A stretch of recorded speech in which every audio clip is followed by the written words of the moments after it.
옛날 어떤 사람이 죽기 직전에 사람 인자 6개를 벽에 써놓고 죽었습니다. 많은 사람들이 그 글자의 뜻을 해석하려고 아무리 애를 써도 도저히 해석이 되지 않는 것이었습니다. 그런데 어느 날 서당 훈장님이 그곳에 왔습니다. 그리고 그 글자를 보더니 이렇게 해석하는 것이었습니다. 사람이 사람이면 다 사람인가? 사람이 사람다워야 사람이지. 여러분, 무슨 뜻일까요? 이 세상에 참 많은 사람이 있잖아요. 그런데 다 똑같은 사람 아니다. 그런 얘기겠지요. 그렇다면 오늘날은 어떻습니까? 오늘날도 크게 다르지 않습니다. 많은 사람들이 있지만 세 부류로 사람들을 구분해 볼 수 있습니다. 첫째는 있으나마나 한 사람, 있어도 좋고 없으면 더 좋은 사람. 두 번째는 절대로 있으면 안 되는 사람. 그 사람이 있으면서 많은 사람이 불편하고 힘들고 해를 입는, 오히려 없으면 더 나은 사람, 참 아쉽고 안타까운 사람이죠. 세 번째는 꼭 필요한 사람입니다. 이 사람은 많은 사람들에게 유익을 주고 사회에도 유익을 주는, 없어서는 안 되는 사람입니다. 여러분, 이 세 부류 중에 이 시대가 요구하는 사람은 누구일까요? 두말할 필요도 없이 세 번째, 꼭 필요한 사람, 없으면 안 되는 사람이겠죠. 많은 사람들에게 기쁨을 주고 유익을 주는 사람, 저와 여러분들이 그런 사람 되기를 축복합니다. 그렇다면 하나님께서 원하시는, 이 시대에 하나님께서 원하시는 사람은 누굴까? 우리 한번 생각해 봅시다. 성경에 보면 분명히 하나님이 원하시고 기뻐하시는 사람이 있습니다. 하나님이 이새의 아들 다윗에게 사무엘 선지자를 보내서 사무엘 선지자가 이새의 막내 아들 다윗이 들어오는 순간 마음에 그렇게 말씀하셨어요. 이가 그니 이는 내 마음에 합한 사람이다. 우리 모두 그런 사람 되기를 축복합니다. 그런데 문제는 하나님의 기준과 사람의 기준이 다르다고 하는 거예요. 여러분은 지금 어떤 기준으로 살아가고 있습니까? 여러분은 어떤 기준으로 사랑하는 자녀들을 양육하고 있습니까? 오늘 본문은 이스라엘 백성이 하나님께 악을 행함으로 인해서 무려 40년간이나 블레셋 사람들의 손에서 이제 고통당하는 상황을 오늘 1절로 설명되고 있습니다. 여러분, 사사기의 특징은 무엇입니까? 사사기는 그 시대 사람들이 하나님 앞에 불순종했어요. 그러면 하나님은 이제 이방 민족을 세워서 그 이스라엘 민족을 탄압하게 했습니다. 그러면 고통 중에 회개하고 하나님은 다시 구원자를 보내서 회복시키시고, 그리고 이스라엘에 평안이 오는 그런 그 악순환의 사이클이죠. 여러분, 죄가 무엇입니까? 죄란 하나님의 뜻과 무관하게 사는 것, 하나님 앞에 불순종하는 것, 이것이 죄입니다. 여러분, 출애굽한 이스라엘 백성들이 가나안 땅에 들어가 정착하게 될 때에 어떻게 사는 것이 하나님의 뜻이었죠? 하나님은 모세와 여호수아를 통해서 수없이 말씀하셨어요. 우리 그 중에서도 신명기 27장 9절 10절 말씀 한번 같이 읽겠습니다. 시작. 모세와 레위 제사장들이 온 이스라엘에게 말하여 이르되 이스라엘아 잠잠하여 들으라.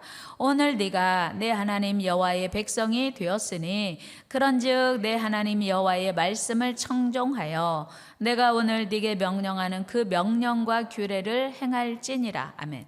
이스라엘 백성들이 지금 요단강 앞에 와 있어요. 이제 곧 요단강만 건너면 가나안 땅에 들어가 살게 될 텐데, 모세가 신신당부한 내용이 뭐예요? 하나님의 명령과 규례와 법도를 지켜 살아라 하는 것이었습니다. 그러나 막상 가나안 땅에 정착하게 된 이스라엘 백성들은 하나님의 말씀 따라 산 것이 아니고 그 시대를 따라 살았어요.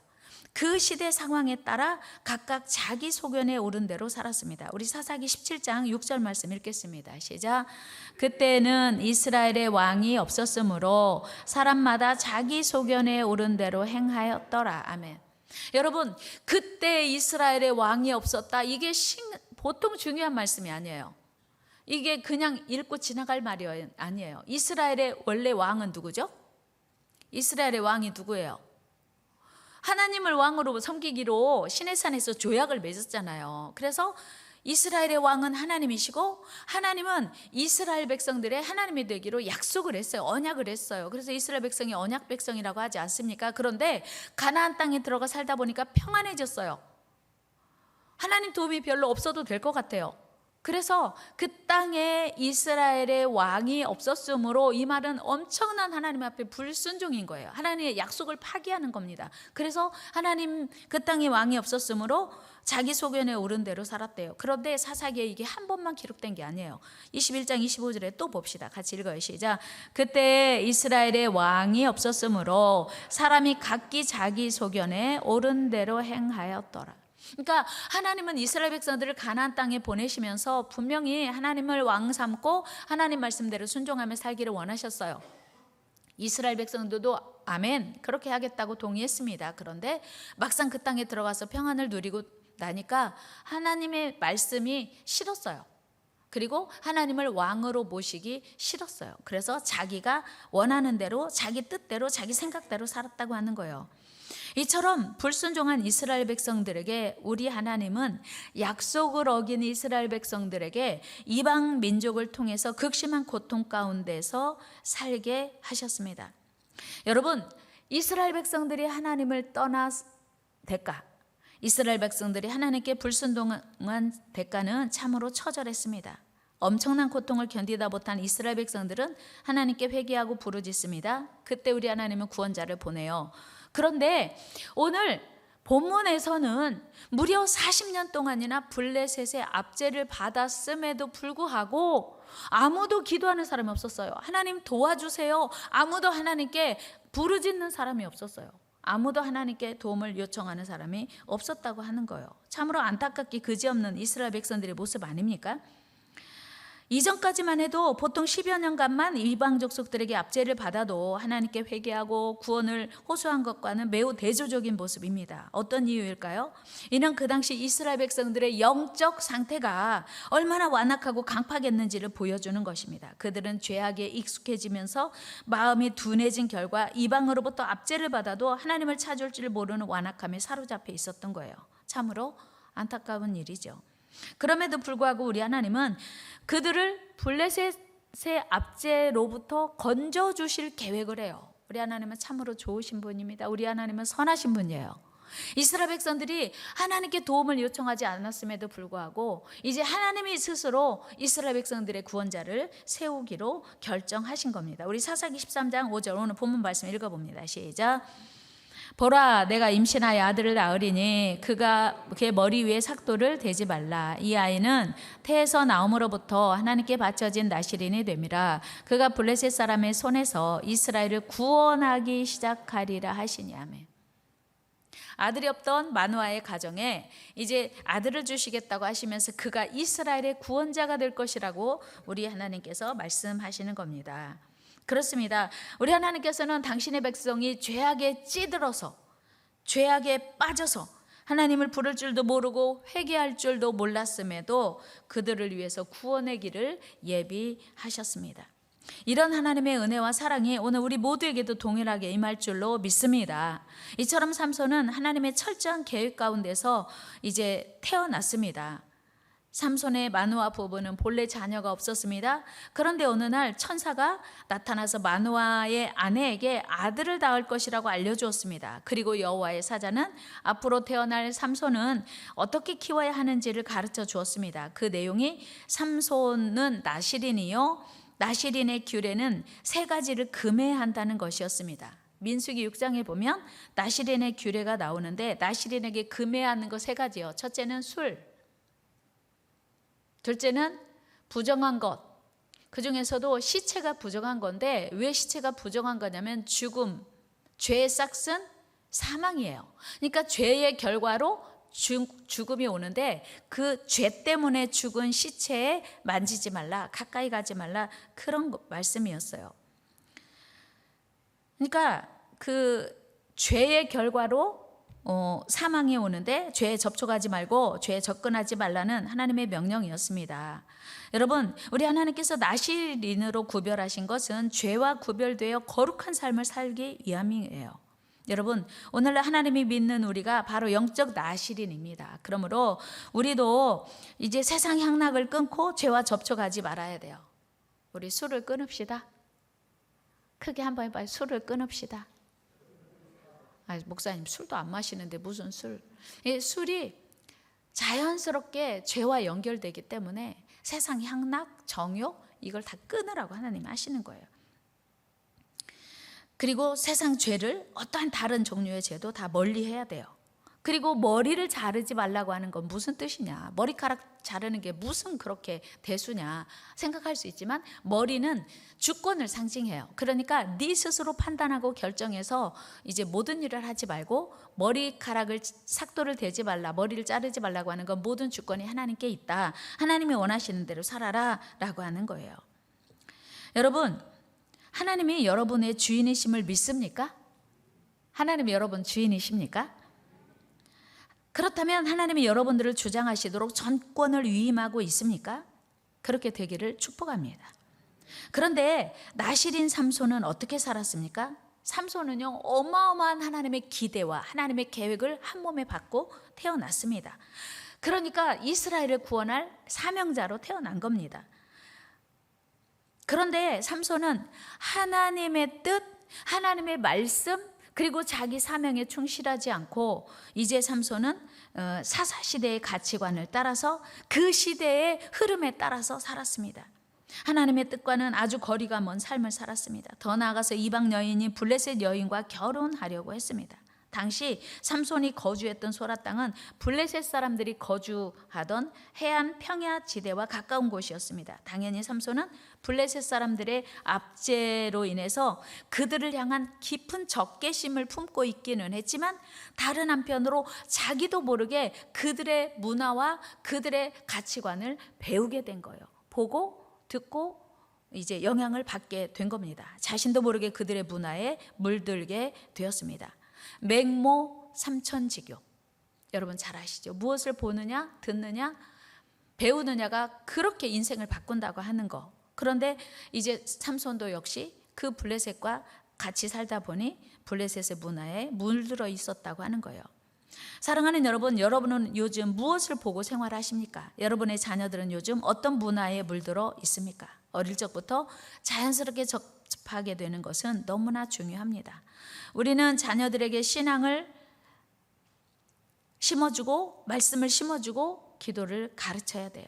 무슨 일이든 하나님의 뜻 안에서 결정해야 함을 당연하게 가르쳐야 합니다. 그런데 삼손의 부모는 나실인 삼손에게 올바른 신앙을 가르치지 못했습니다. 영적 가치관을 심어주지 못했습니다. 그 결과 결정적인 순간에 이제 돌이킬 수 없는 그런 어려움에 빠지게 됩니다. 삼손은 결혼할 상대로 딥나 여인을 택했습니다. 삼손의 결혼 상대의 기준은 그 사람의 신앙과 영적 상태가 아니라 인본주의적인 판단과 세상적 기준에 따라서 이제 그 사람이 좋아서, 자기 생각에 그 사람이 좋아서 결혼하겠다고 이야기해요. 하나님의 계획을 너무나 잘 알고 있었던 그의 부모는 간곡히 만류했지. 안 돼. 너는 하나님의 사람이야. 너는 하나님의 사명자야. 너는 이방 여인과 결혼하면 안 돼. 그렇게 했음에도 불구하고 이제 삼손의 의지는 꺾이지 않았습니다. 결국 그 결혼을 승낙할 수밖에 없었습니다. 이렇게 해서 삼손의 불행은 서서히 시작되고 예고되었습니다. 우리 속담에 자식 이기는 부모 있다 없다? 없다. 왜 없을까요? 사랑하기 때문에. 그래서 커서 이기려고 하면 못 이겨요. 어렸을 때부터 어떤 지혜자에게 어떤 부모가 2살 된 아이를 데리고 갔어요. 우리 아이를 좀 잘 지도해 주세요 했더니 2년 늦었다고 했더래요. 자녀가 잉태될 때부터 하나님의 말씀으로 가르치고 올바른 가치관으로 가르치지 않으면 절대로 자녀를 이길 수 없다고 하는 거예요. 여러분, 이방 여인과의 결혼이 무엇을 뜻합니까? 무엇이 문제입니까? 이스라엘과 블레셋 두 민족은 섬기는 신이 달라요.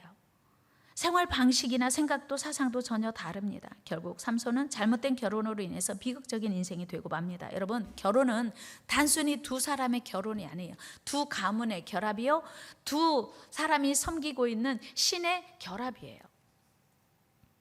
그러니 영적으로 하나 되지 못하면 엄청난 영적 전쟁이 시작되는 것입니다. 북이스라엘의 아합 왕 역시 이방 왕 엣바알의 딸인 이세벨과 결혼을 함으로 인해서 가장 악한 왕이 되었고 가장 불행한 왕이 되었습니다. 사랑하는 여러분, 여러분의 자녀의 결혼 조건 중에 가장 중요한 것이 무엇이라고 생각합니까? 직업? 재정 능력? 아니면 외모? 여러분, 물론 다 중요해요. 여러분, 자녀의 배우자의 결혼 조건이 재정 능력도 있어야 되고, 인품도 있어야 되고, 직업도 있어야 되고, 그러나 그보다 더 중요한 게 신앙, 영적 상태라고 하는 거예요. 다른 것은 다 양보해도 신앙 문제는 양보하면 안 돼요. 우리 한번 해봅시다. 다른 것은 다 양보해도 신앙 문제는 양보할 수 없습니다. 맞습니다. 우리 자녀들 그래서 어렸을 때부터 철저하게 가르쳐줘야 돼요. 다른 건 네가 하고 싶은 대로 해도 돼. 그런데 이거는 엄마 아빠가 원하는 대로 해야 돼. 그건 뭐냐? 하나님 믿는 사람이어야 돼. 이거를 어렸을 때부터 귀에 딱지가 않도록 자녀들에게 가르쳐야 됩니다. 사도 바울은 고린도후서 6장 14절에서 이렇게 이야기합니다. 우리 같이 한번 읽습니다. 시작. 너희는 믿지 않는 자와 멍에를 함께 매지 말라. 의와 불법이 어찌 함께하며 빛과 어둠이 어찌 사귀며. 그러니까 믿지 않는 자와 멍에를 함께 하지 말라. 빛과 어둠이 어떻게, 물과 기름이 어떻게 하나 될 수 있는가 하는 거예요. 하나 될 수 없죠. 빛과 어둠이 하나 될 수 없듯이, 물과 기름이 하나 될 수 없듯이 믿지 않는 자와 멍에를 같이 매지 말라고 분명히 바울은 권면합니다. 하나님의 믿지 않는 자들의 생각과 사상, 또 삶의 목표가 전혀 다르기 때문에 사는 동안 계속 충돌하게 되어 있는 거예요. 다행히 믿음 좋은 성도가 불신 배우자와 결혼해서 영적 영향력을 주어서 함께 하나님을 섬기면 최고, 100% 성공이죠. 그러나 믿지 않는 배우자로 인해서 오히려 신앙이 흔들리고 연약해지면 그 가정은 점차 하나님과 멀어지고, 하나님과 멀어지면 하나님의 축복에서도 멀어지게 되어 있습니다. 한번 해볼까요? 하나님과 멀어지면 하나님의 축복도 멀어진다. 그렇습니다.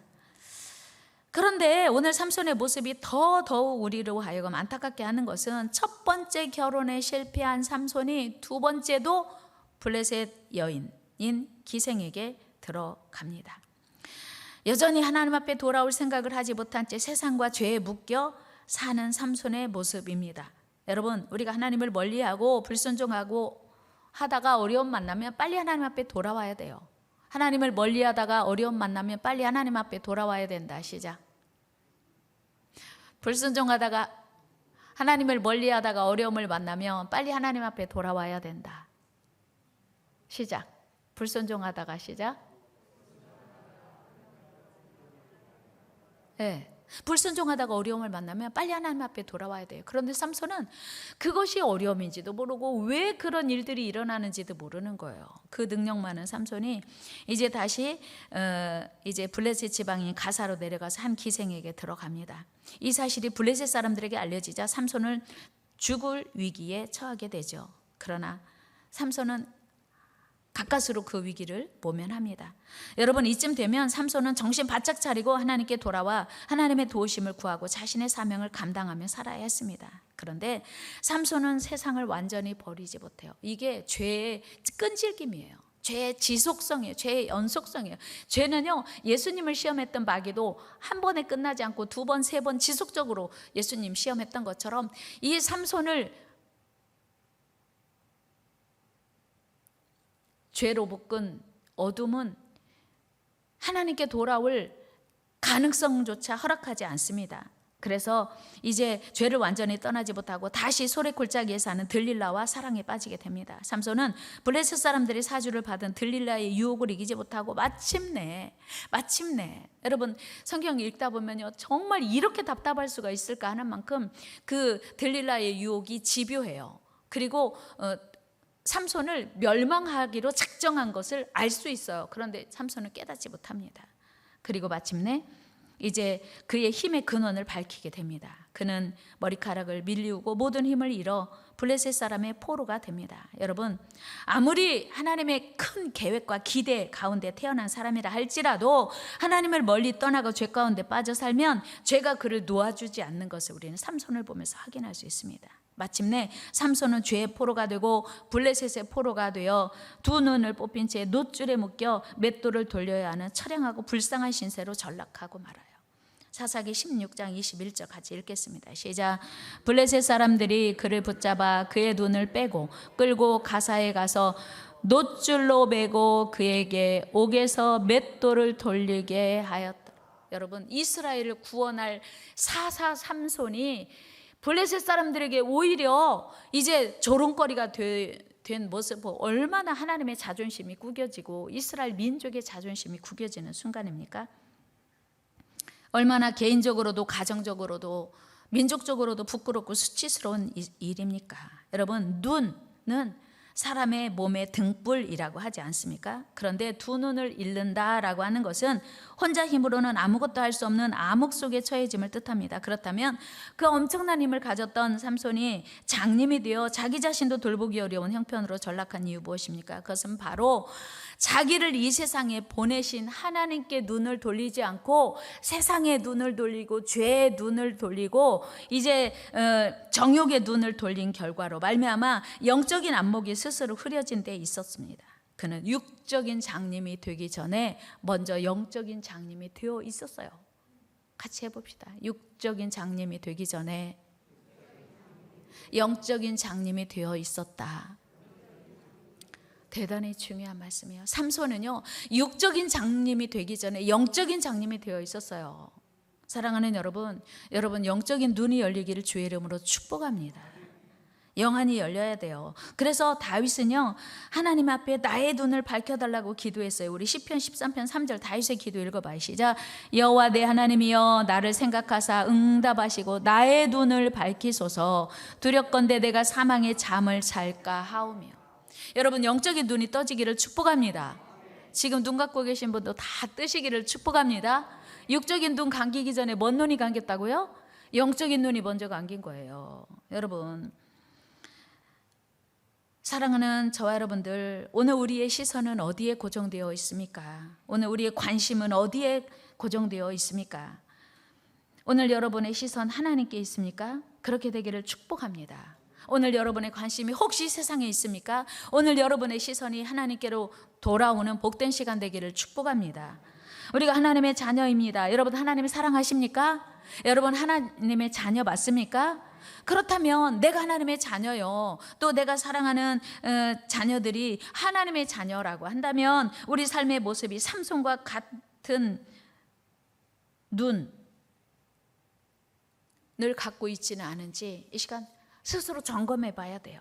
여러분, 지금 여러분의 눈에 하나님을 향하여 있는지 세상을 향하여 있는지, 아니면 내가 하나님의 뜻과 전혀 상관없는 그런 세상과 정욕과 죄에 우리의 눈이 고정되어 있는지, 내가 지금 하나님의 뜻대로 살고 싶어서 몸부림을 치고 있는지, 아니면 내가 살고 싶은 대로 사는지, 여러분들의 자녀들은 어떤 기준으로 양육하고 있는지 오늘 이 시간 점검해야 합니다. 우리는 하나님의 자녀들입니다. 당연히 내 기준으로, 세상적 기준과 가치관으로 살면 안 됩니다. 세상 기준으로 자녀를 양육하면 안 됩니다. 우리 중에 그 누구도 내 의지로 이 시대에 태어났고 나의 선택으로 이 시대를 살고 있는 것이 아니기 때문이에요. 우리와 우리 사랑하는 자녀는 하나님의 특별하신 계획 가운데 이 땅에 보내졌고 지금도 살아가고 있기 때문입니다. 우리에게 하나님의 놀라운 계획이 있음을 믿습니다. 우리 자녀들을 통해서 이루시고자 하는 하나님의 뜻이 있음을 믿습니다. 당연히 우리는 그 뜻을 이루기 위해서 살아야 돼요. 지금 나의 삶이, 우리 자녀들의 삶이 하나님의 뜻과 무관한 채로 살아가고 있다면 우리는 삼손과 무엇이 다르겠습니까? 여러분, 나신으로 태어난 게 중요한 게 아니라 나신으로 살아가는 게 중요해요. 그 어느 때보다도 혼돈과 불안한 세상에 살고 있는 우리, 지금 무엇을 하며 살아야 합니까? 어떻게 살아야 하나님이 원하시는 삶을 살 수 있습니까? 왜 하필 우리 시대에 이런 어려움이 많습니까? 혹시 우리가 삼손처럼 사명을 잊고 불순종하고 있기 때문은 아닙니까? 우리 모두 겸손하게 자신을 돌아봐야 합니다. 우리 세상 바라보지 말고 세상 부러워하면 안 됩니다. 어떤 한 여성이 빈민가에서 한 아이를 알게 되었습니다. 그 아이는 소아마비로 한쪽 다리를 절고 있었습니다. 그녀는 그 아이를 매우 불쌍하게 생각해서 어떻게든 이 아이가 걸음을 정상적으로 걸을 수 있게 해줘야겠다고 생각했습니다. 그래서 유명한 의사를 만나서 수술을 시도했습니다. 다행히 수술은 잘 되었고 수술 후에 열심히 훈련해서 재활훈련 후에 걸을 수 있게 되었습니다. 똘똘하게 보이는 이 아이는 건강을 완전하게 회복했습니다. 세월이 흘러 중년부인이 되는 그녀가 우연히 수술을 집도한 의사를 만나게 되었습니다. 옛일을 기억해낸 의사가 그 여인에게 이렇게 물었습니다. 부인, 그때 그 아이 어떻게 되었습니까? 그 아이 참 똘똘하게 보였는데요. 그때 부인은 매우 우울하게 대답했습니다. 그는 지금 살인죄로 감옥에 들어가 있습니다. 선생님, 저는 그 아이에게 걷는 법만을 가르치려고 무지내를 썼습니다. 그러나 정작 걸어가야 할 길을 가르치지 못했습니다. 그렇습니다. 진정한 교육은 어느 길이 진리의 길인지 어느 길이 생명의 길인지를 가르쳐 주는 것입니다. 사랑하는 여러분, 지금 꼭 가야 할 길을 바르게 걸어가고 있습니까? 여러분의 자녀들에게 꼭 가야 할 길이 무엇인지 어느 곳인지 가르쳐 주고 있습니까? 사랑하는 저와 여러분들, 우리 삶을 통해서 지금 이 시대에 하나님께서 무엇을 하기 원하시는지 우리는 고민해야 돼요. 하나님의 백성인 우리가 마음 놓고 예배할 수도 없을 만큼 상황이 어려워진 이유가 무엇인가? 혹시 우리가 삼손처럼 살았기 때문은 아닌지 우리 자신을 겸손히 돌아봐야 합니다. 우리 삶은 실패하고 넘어지며 자빠지며 살기에는 너무나 짧습니다. 우리 삶은 한 번밖에 없는 하나님의 복된 선물입니다. 우리 세상 바라보지 말고 우리의 시선을 주께 고정하고 세상을 부러워하지 말고 세상을 본받지 말고 하나님을 따라가는 저와 여러분 되기를 주의 이름으로 축원합니다. 로마서 12장 2절 말씀 읽고 기도하겠습니다. 너희는 이 세대를 본받지 말고 오직 마음을 새롭게 함으로 변화를 받아 하나님의 선하시고 기뻐하시고 온전하신 뜻이 무엇인지 분별하도록 하라. 아멘. 하나님, 우리가 살고 있는 이 시대가 사사시대가 아닙니까? 하나님의 자녀라고 자처하는 우리가 삼손처럼 살아가고 있지는 않습니까? 하나님은 그 시대를 구원하기 위하여 삼손을 보내셨지만 엄청난 능력도 주셨지만 삼손은 하나님의 뜻과 무관하게 무기력하게 살았습니다. 세상을 바라보고 살았습니다. 죄를 좋아했습니다. 정욕적으로 살았습니다. 그의 시선은 오직 세상에 있었고 그의 관심은 오직 세상에 있었습니다. 하나님 아버지, 그래서 안타깝게 삼손은 부끄럽게 삶을 마감했습니다. 하나님, 오늘 우리가 가고 있는 길이 잘못되었다면 오늘 돌아서게 하시고 오늘 방향 전환하게 도와주시옵소서.